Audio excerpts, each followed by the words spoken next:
పెద్దపల్లి జిల్లా గోదావరికంలోని private function హాల్లో అంతర్జాతీయ మహిళా దినోత్సవం సందర్భంగా మహిళా ప్రతిపోత్సవాలు నిర్వహించారు. రామకుండం ఎమ్మెల్యే కూరకంటి చంద్రశేఖర్ ఆధ్వర్యంలో విజయమ్మ ఫౌండేషన్ ఆధ్వర్యంలో మహిళలు విద్యార్థులకు వివిధ సాంస్కృతిక క్రీడా రంగాల్లో పోటీలు నిర్వహించారు. ఈ సందర్భంగా ఏర్పాటు చేసిన కార్యక్రమానికి రామకుండం పోలీసులు కమిషనర్ రమా రాజేశ్వరి పాల్గొని జ్యోతి ప్రజ్వలన చేశారు. మహిళలు చదువుతో పాటు అన్ని రంగాల్లో మరింత కృషి చేయాలని, అదేవిధంగా వారి అభ్యున్నతికి తల్లిదండ్రులు తోడ్పాటు ఇవ్వాలన్నారు. ఉన్నత స్థాయిలో ఉన్న మహిళలు తమ చుట్టూ ఉన్న వారిని ఎదిగేందుకు సహకరించాలని పోలీస్ కమిషనర్ రమా రాజేశ్వరి సూచించారు.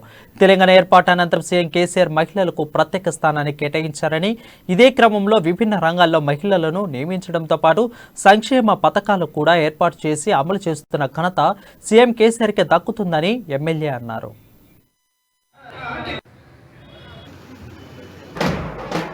గౌరవ ముఖ్యమంత్రి కేసీఆర్ గారు తప్పకుండా మహిళలకు సరి అయినటువంటి రిజర్వేషన్లు కల్పించాలని స్థానిక సంస్థలలో 33% రిజర్వేషన్ కల్పించినటువంటి ఏకైక ముఖ్యమంత్రి మన కేసీఆర్ గారు మాత్రమే. అలాగే మన తెలంగాణ రాష్ట్రం ఏర్పడ్డ తర్వాత గౌరవ ముఖ్యమంత్రి కేసీఆర్ గారు ప్రత్యేకంగా మహిళల కోసం చదువుతో పాటు మనము బయటకు వచ్చాము, మనకు చైతన్యం వచ్చింది, మన పిల్లలకి ఒక మంచి ఉద్యోగం వచ్చి ఒక ఫైనాన్షియల్ ఇండిపెండెన్స్, వాళ్ళ ఓన్ స్ట్రెంగ్త్ తో వాళ్ళు నిలబడే శక్తి వచ్చే వరకు కూడా మనము వాళ్ళ బాధ్యత ఎట్లయినా మనము పెళ్లి చేసి పంపించాలి అని మనం అనుకోకూడదు.